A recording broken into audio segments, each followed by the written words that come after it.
South Korea urges U.S. to declare end of war with North Korea-Tehran. FNA. South Korean President Moon Jae-in urged the United States to consider nuclear-armed North Korea's demands for a declaration that the Korean War is over.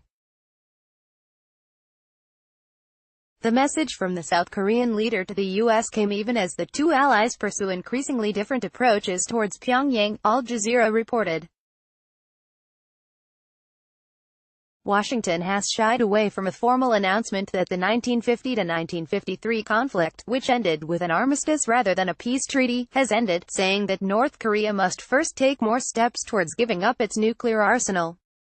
For its part, Pyongyang, which long insisted it needed nuclear weapons to defend itself against a possible U.S. invasion, has pledged only to work towards denuclearization of the Korean peninsula, demanding simultaneous moves by Washington in return, with a peace declaration its first priority.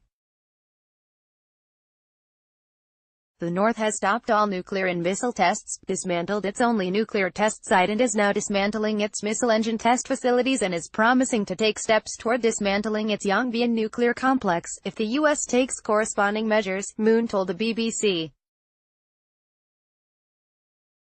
Declaring the end of the war is a political declaration that the U.S. would end decades of hostile relations with the North, he added, noting that moving towards such a process is the corresponding measure the U.S. should take.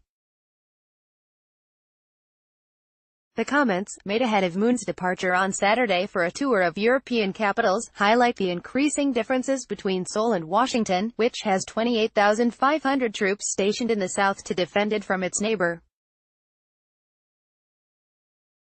Experts say the offers made by North Korea will have little impact on its military capabilities, and Pyongyang itself has said it has no further need to test its weapons.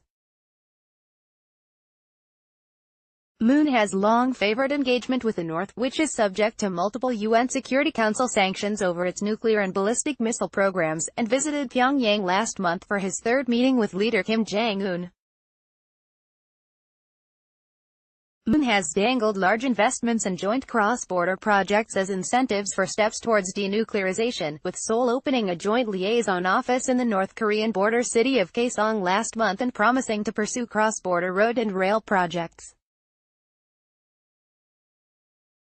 The U.S., which spearheaded global efforts to squeeze the North Korean economy last year, has been adamant that the sanctions remain in place until Pyongyang's final, fully verified denuclearization. But after a visit by U.S. Secretary of State Mike Pompeo to Pyongyang, Trump said this week that a second summit between him and Kim could happen after the U.S. midterm elections in early November. Kim and Trump traded personal insults and threats of war last year before a rapid rapprochement culminated in their historic first meeting in Singapore in June. Critics, however, said their joint statement saw Kim make only a vague commitment towards denuclearization, with no concrete measures.